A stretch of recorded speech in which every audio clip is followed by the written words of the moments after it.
사랑하는 자들아, 우리가 서로 사랑하자. 사랑은 하나님께 속한 것이니 사랑하는 자마다 하나님으로부터 나서 하나님을 알고 사랑하지 아니하는 자는 하나님을 알지 못하나니 이는 하나님은 사랑이심이라. 하나님의 사랑이 우리에게 이렇게 나타난 바 되었으니 하나님이 자기의 독생자를 세상에 보내심은 그로 말미암아 우리를 살리려 하심이라. 사랑은 여기 있으니 우리가 하나님을 사랑한 것이 아니요 하나님이 우리를 사랑하사 우리 죄를 속하기 위하여 화목제물로 그 아들을 보내셨음이라. 사랑하는 자들아, 하나님이 이같이 우리를 사랑하셨은즉 우리도 서로 사랑하는 것이 마땅하도다. 오늘 우리는 요한일서 4장의 내용을 통해서 사랑에 대한 본질적인 의미를 찾아보려고 합니다. 왜 우리가 사랑을 해야 되는지, 또 어떻게 해야 사랑을 하는 것인지를 오늘 말씀을 통해서 깨닫고 돌아갈 수 있는 귀한 시간이 되기를 원합니다.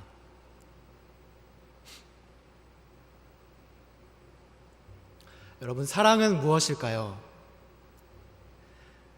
우리가 입버릇처럼 말하고 행동하고 있는 이 사랑은 정의를 내리기가 쉽지가 않습니다. 왜냐하면 이 사랑에는 다양한 의미와 느낌과 또한 생각들이 우리 안에 있기 때문일 것입니다. 우리 옆 사람과 함께 사랑합니다 라고 한번 고백해 볼까요?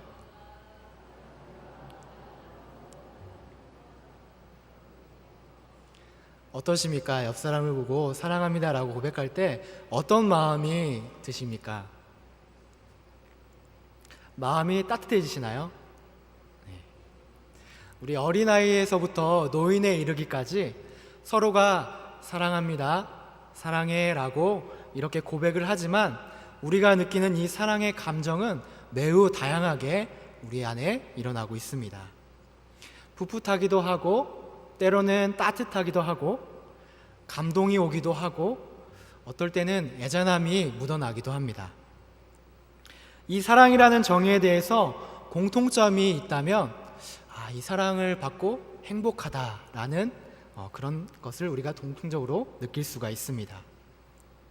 사랑이라는 이 감정을 통해서 우리는 살아있음을 느끼게 되고 행복한 감정을 느끼게 됩니다. 그렇게 이 사랑은 서로에게 힘이 되고 또 기운을 북돋아주고 서로를 지탱해주는 아주 좋은 연결고리 중에 하나가 되는 것입니다. 그렇기에 성경에서도 우리 예수님께서 이 사랑을 아주 많이 강조를 하셨습니다. 이 사랑이 나타나는 형태는 매우 다양하게 나타나고 있습니다. 어린 자녀 간에도, 또 부부 간에도, 부모와 자식 간에도, 또 형제 간에도, 또 때로는 이웃 간에도 매우 다양한 형태로 나타나고 있습니다. 그렇다면 우리는 어떤 방식으로 이 사랑을 전하고 또한 나누고 있습니까? 우리는 사랑을 잘 표현해야 하지만 때로는 쉽지가 않아서 또 표현 방법이 서툴러서 하지 못하는 경우들이 많이 있습니다. 그렇지만 사랑을 표현하고 또 나누고 전해야 합니다. 오늘 성경은 우리에게 이 사랑이라는 의미와 정의에 대해서 왜 서로 사랑을 해야 하는지, 또 사랑을 해야 하며 나누어야 하는지, 또 전해야 하는지에 대해서 본문을 통해서 아주 명확하게 설명을 해주고 있습니다. 우리 말씀을 읽으면서 그 의미를 짚어보도록 하겠습니다. 오늘 7절 같이 한번 읽어보도록 하겠습니다. 7절 말씀입니다. 함께 읽어보겠습니다. 시작. 사랑하는 자들아, 우리가 서로 사랑하자. 사랑은 하나님께 속한 것이니 사랑하는 자마다 하나님으로부터 나서 하나님을 알고. 오늘 성경을 보니까 사랑하는 자들아 라고 이렇게 운을 띄우고 있습니다. 벌써부터 우리들이 사랑하는 자들이라는 사실을 결론적으로 말해주고 있습니다. 사랑하는 자들아, 우리가 서로 사랑하자. 본문에서 말하기를 서로 사랑하자라고 말합니다. 너만 사랑하자 또는 나만 사랑하자가 아니고 우리 모두 서로 사랑을 하자라고 이야기하고 있습니다. 모든 인간이 이렇게 다 사랑을 실천해야 하는 존재라는 사실을 오늘 성경에서 설명하고 있는 것입니다. 그래서 지위가 높은 사람이나 또 낮은 사람이나 교회에서 목사님이나 또 전도사님이나 권사님이나 장로님이나 또 집사님이나 우리 모두가 서로 사랑해야 하는 대상이라는 사실을 본문에서 이렇게 먼저 짚어주고 있다는 것입니다. 또한 이 사랑은 결코 타인의 명령에 의해서 행해지는 것이 아닙니다. 자신의 마음속에서 저절로 우러나오는 감동으로부터 이렇게 비롯되고 있습니다. 그렇기에 오늘 본문 말씀은 명령형이 아닌 권유형으로서 우리에게 부드러운 말투로 권면을 하고 있는 것입니다. 그 뒷절을 보니까 아주 중요한 문장이 우리에게 사랑의 행위를 뒷받침해주고 있습니다. 그것은 바로 이 사랑은 하나님께 속하였으니 라고 이야기하고 있습니다. 본 구절이 바로 성도가 서로 사랑해야 하는 마땅한 이유를 이렇게 설명하고 있는 것입니다. 즉, 사랑하는 성도 여러분, 우리가 서로 사랑을 해야 합니다. 왜냐하면 사랑은 하나님께 속한 아름다운 것이기 때문입니다 라고 이렇게 이야기하고 있는 것입니다. 사랑이라는 것은 단지 우리가 그것이 좋은 것이고 또 행복하기 때문에 하는 것이 아닙니다. 그것은 바로 하나님께 속했기 때문이라고 오늘 성경은 이야기하고 있는 것입니다. 우리는 오늘 이것을 주목해야 합니다. 사랑은 바로 하나님께 속한 것입니다. 믿습니까? 하나님이 바로 사랑이시기 때문에 우리가 사랑을 하는 것이며 또한 마땅히 우리가 사랑을 해야 하는 것이 맞는 것입니다. 이 사랑은 바로 하나님의 속성입니다. 따라서 하나님의 피조물 되고 또한 자녀된 자들은 하나님을 따라 사랑해야 한다는 것입니다. 그렇기 때문에 그렇게 사랑을 행할 때 바로 하나님을 아는 것이라고 7절에 이야기하고 있습니다. 우리 8절도 같이 한번 읽어보도록 하겠습니다. 8절입니다. 사랑하지 아니하는 자는 하나님을 알지 못하나니 이는 하나님은 사랑이심이라. 아멘. 8절 말씀을 보니까 사랑하지 아니하는 자는 하나님을 알지 못한다고 이야기합니다. 사랑이 없이도 하나님만 정말 열심히 믿으면 될 텐데 왜 오늘 성경을 기록한 이 요한 사도는 사랑이 없는 사람은 하나님을 알지 못한다라고 이야기하고 있는 것일까요? 우리는 성경에 나와 있는 한 가지 이야기를 통해서 그 사랑의 의미를 되짚어 볼 수가 있습니다. 여러분, 가인과 아벨의 이야기를 알고 계십니까? 아담과 하와가 사랑하여 낳은 첫 자녀 가인과 둘째 아벨은 둘 다 하나님께서 사랑하시는 아주 귀한 자녀들이었습니다.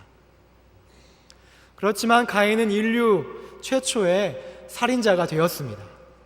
왜 그는 동생 아벨을 무참하게 죽이는 살인자가 되었을까요? 그는 사랑을 행하지 않는 세상에 속한 자예요. 바로 마귀의 자녀요, 하나님과 원수된 자가 되었기 때문인 것입니다. 그는 서로를 사랑하는 마음을 갖지 않고 동생이 드리는 예배를 기뻐 받으시는 하나님을 미워하고 또 동생까지도 미워하였던 것입니다. 그의 미움과 질투가 사랑을 잊게 만들고 이성을 찾지 못하게 만들어 버렸으며 마귀의 종이 되어서 살인이라는 엄청난 일을 저지르게 된 것입니다. 분명 그는 하나님이 계시는 것도 알고 있었습니다. 그러나 하나님의 진실한 이 사랑의 속성을 알지 못하고 자신의 생각과 또 질투심에 사로잡혔기 때문에 결국 하나님을 온전히 알지 못하게 되었고 마귀의 종노릇을 하게 되어서 안타까운 죄를 저지르게 되었던 것입니다. 그렇기 때문에 자신이 아무리 하나님을 잘 안다고 주장하여도 사랑하는 마음이 없으면 그 사람은 거짓말하고 있는 것이며 형제와 이웃을 사랑하지 않는 자는 결단코 하나님을 알지도 못한다는 이야기를 오늘 하고 있는 것입니다. 하나님은 사랑 그 자체이십니다. 그렇기에 우리는 그 사랑이신 하나님을 올바르게 알아야 가야 하고 실천할 필요가 있다는 것입니다. 우리 9절 말씀도 같이 한번 읽어보겠습니다. 하나님의 사랑이 우리에게 이렇게 나타난 바 되었으니 하나님이 자기의 독생자를 세상에 보내심은 그로 말미암아 우리를 살리려 하심이라. 아멘. 성경의 저자가 하나님은 사랑이시다라고 분명하고 담대하게 선언할 수 있었던 데에는 9절 본문이 그 힘을 더하여 주고 있습니다. 그것은 바로 예수 그리스도를 통해서 나타난 바로 형언할 수 없는 하나님의 사랑 때문이었던 것이었습니다.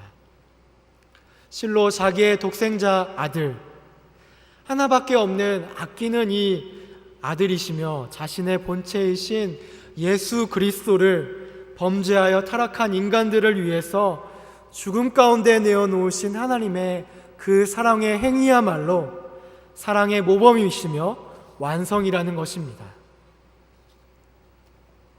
이 사랑을 바로 우리 이 땅 가운데 보이사 하나님은 그 어떤 것보다도 사랑의 고귀함을 우리에게 보이셨으며 자기 자신이 사랑이시라는 것을 만천하에 드러내시게 되었던 것입니다. 정말 죄 많고 타락한 우리 인간들이 무엇이라고 당신의 독생자를 우리에게 보내주셨단 말입니까? 어찌 물과 피를 흘리시며 죄 없으신 그분이 십자가에 달려서 죽으실 수 있으셨습니까?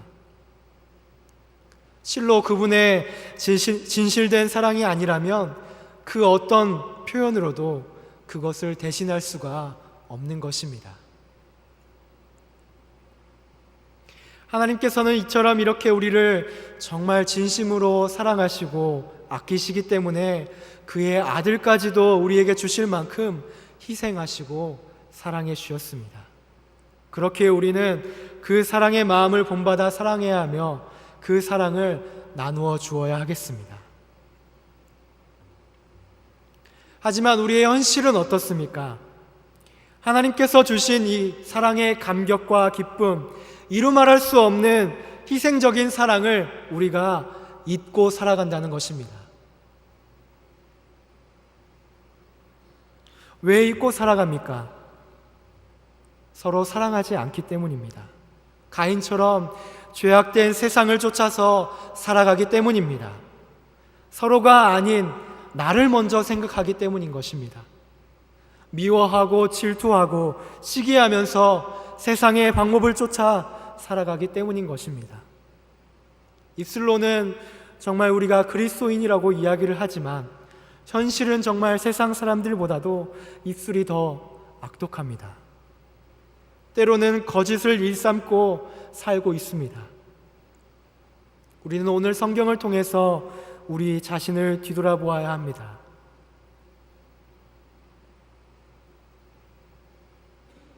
우리는 겉과 속이 다른 신앙인이 되어서는 안 되겠습니다. 하나님의 진실된 사랑을 그대로 느끼고 전해줄 수 있는 모든 자녀들이 되어야 할 줄로 믿습니다. 우리 10절도 같이 한번 읽어보도록 하겠습니다. 사랑은 여기 있으니 우리가 하나님을 사랑한 것이 아니요 하나님이 우리를 사랑하사 우리 죄를 속하기 위하여 화목제물로 그 아들을 보내셨음이라. 아멘. 하나님의 사랑이 얼마나 진실되고 고귀한 것인지 10절 말씀에 아주 잘 설명되고 있습니다. 우리가 아는 사랑은 변질될 우려가 많습니다. 사랑하다가도 때로는 시기하기도 하고 원수가 되기도 합니다. 부부간에도 서로 어떤 때는 정말 사랑하다가도 어떤 때는 정말 원수가 되기도 합니다. 그러나 하나님의 사랑은 그렇지 않다고 오늘 말씀에 이야기합니다. 우리는 과거에도 하나님을 사랑하지 않았습니다. 물론 사랑했던 날들도 있었습니다. 그렇지만 원망과 불평이 그보다 더 많았습니다. 하나님을 사랑한다 하면서도 온전하게 그분을 사랑하지 못하였습니다. 그럼에도 불구하고 하나님은 변함없이 여전히 우리들을 사랑하셨다는 것입니다. 우리가 하나님을 사랑하지 않더라도 하나님은 우리를 택하시고 또 여전히 사랑하셔서 우리 죄를 위해서 그의 아들을 화목제로 이렇게 보내주셨다는 것입니다. 우리 인간들은 모두가 죄인이라서 하나님께 갈 능력도 또 의지도 가지고 있지 못하였습니다. 감히 하나님을 볼 수도 없었고 또 죄인이라서 정말 지옥 형벌을 받을 수밖에 없는 그런 존재였습니다. 하나님을 사랑하지도 또 사랑할 수도 없었습니다. 그렇지만 하나님께서는 그런 우리를 불쌍하게 여기셔서 용서하시고 먼저 우리 인간들을 친히 사랑해 주셨다는 것입니다. 그분은 아들을 보내셔서 인간과 하나님 사이를 가로막고 있는 우리 인간의 죄를 속량시켜 주셨습니다. 이렇게 하여서 하나님은 인간에 대한 자신의 사랑을 완성시켜 주셨습니다. 이에 대해서 사도 바울은 다음과 같이 기록하고 있습니다. 로마서 5장 8절 말씀에 우리가 아직 죄인 되었을 때 그리스도께서 우리를 위하여 죽으심으로 자기의 사랑을 확정하셨느니라 라고 이야기합니다. 그렇기 때문에 11절에 하나님이 이같이 우리를 사랑하셨은즉 우리도 서로 사랑하는 것이 마땅하도다 라고 아주 담대한 어조로 말을 하고 있는 것입니다. 그렇습니다. 하나님이 자기 아들을 버리시기까지 인간을 사랑하셨은즉 그 사랑의 은혜를 입은 하나님의 자녀들도 마땅히 그 형제들이 사랑해야 한다는 것이 오늘 말씀의 요지인 것입니다. 예수님께서도 말씀하셨듯이 요한복음 13장 24절에 내가 너희를 사랑한 것 같이 너희도 서로 사랑하라 라고 말씀해 주셨습니다.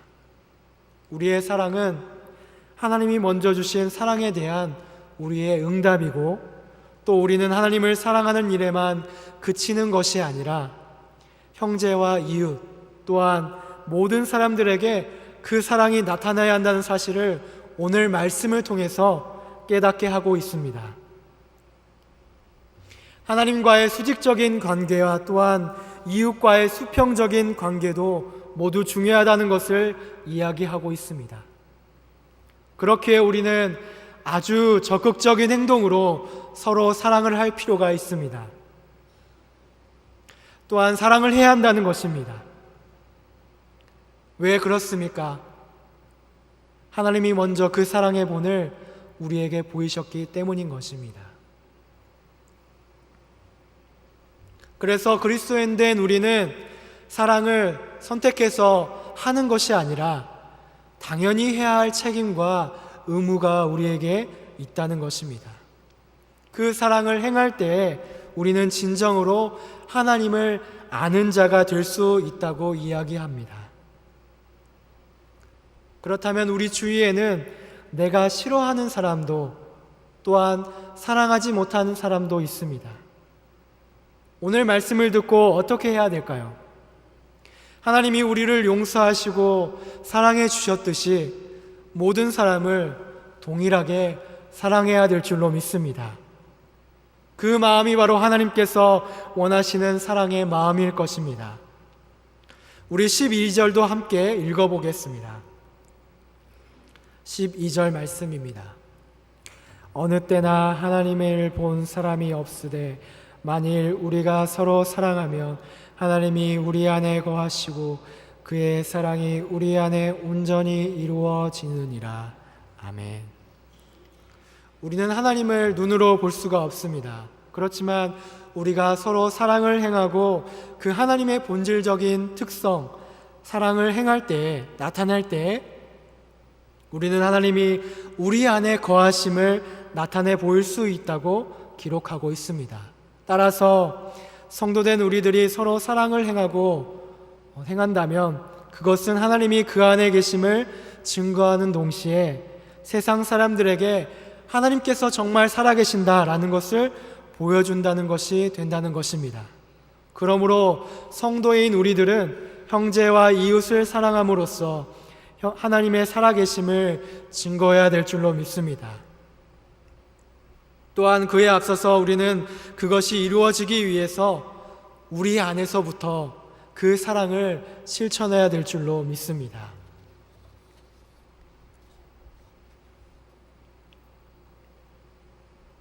믿음은 먼저 본을 보이는 것입니다.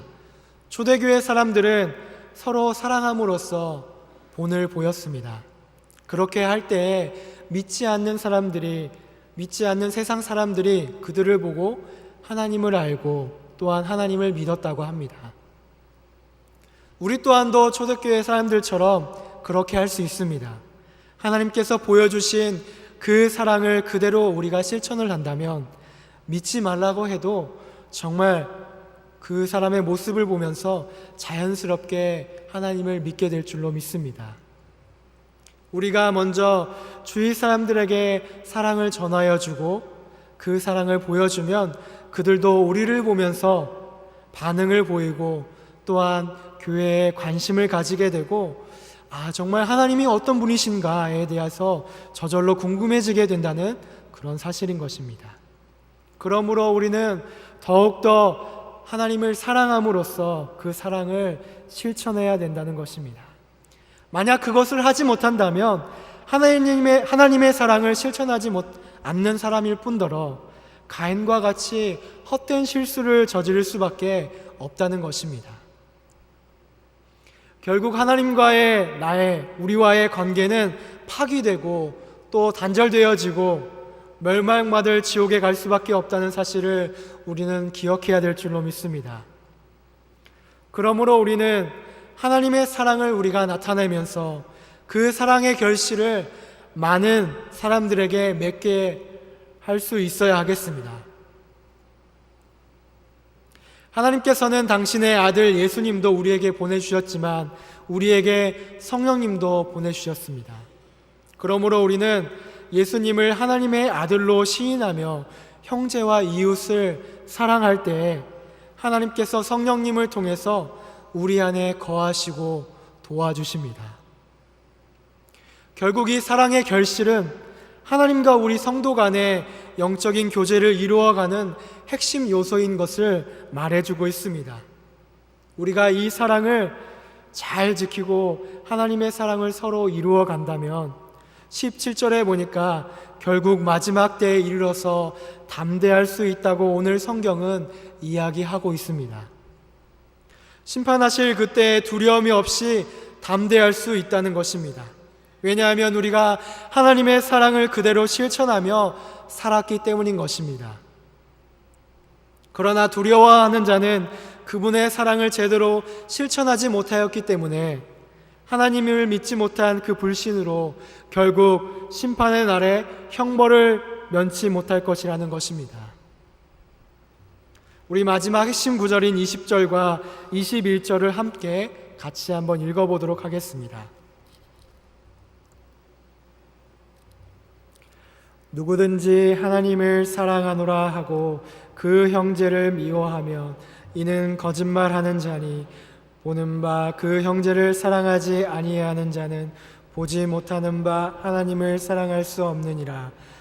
우리가 이 계명을 주께 받았나니 하나님을 사랑하는 자는 또한 그 형제를 사랑할지니라. 아멘. 누구든지 어떤 사람이든지 교회에서 높거나 때로는 낮거나 어떤 사람일지라도 하나님의 사랑을 실천하지 아니하는 그런 사람들은 거짓말하는 자라고 이야기합니다. 자기 눈에 보이는 형제와 이웃을 사랑하지 못하는 자는 자기보다 높은 존재, 곧 하나님을 사랑할 수 없게 된다는 것입니다. 우리가 사랑의 계명은 예수님께 받았습니다.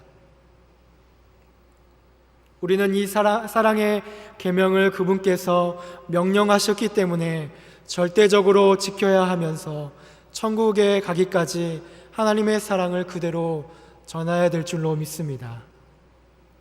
예수님께서는 마태복음 22장 37절에서 40절에 이렇게 말씀하셨습니다.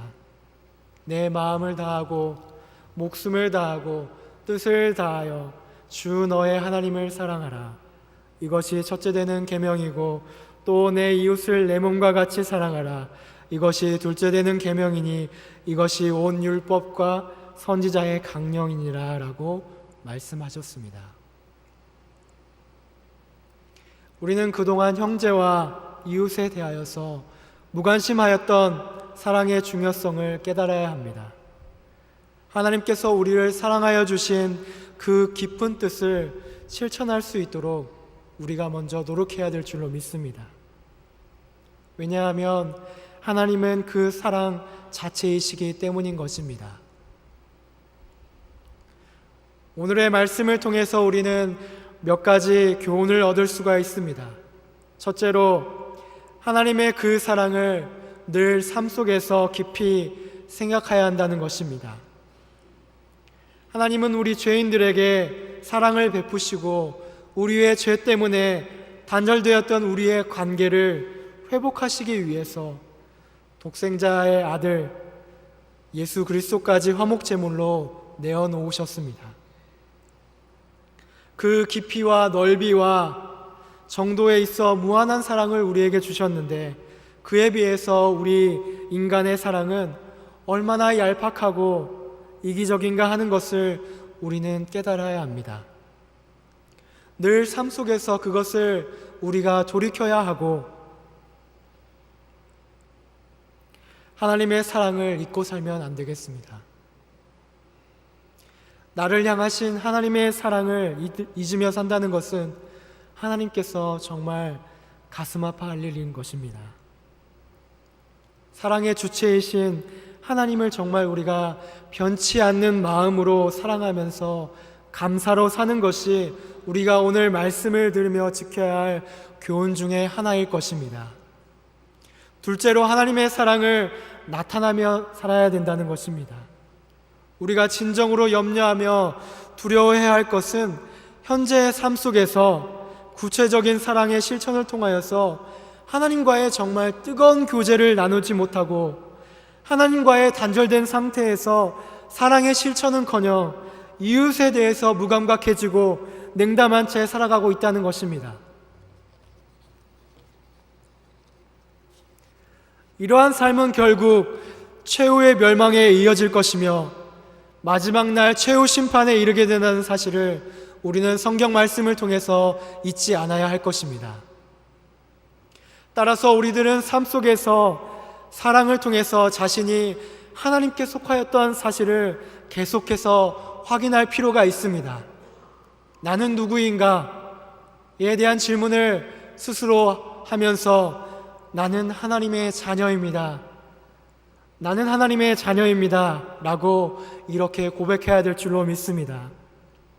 그래서 하나님의 사랑을 나타내면서 살아가는 것이 그리스도인 된 우리가 해야 될 사명이고 역할인 것입니다. 어느 곳에 있든지 하나님의 향기를 우리가 나타내면서 그 사랑을 행할 때에 많은 영혼들이 하나님의 품으로 돌아올 수 있다는 사실을 오늘 기억했으면 좋겠습니다.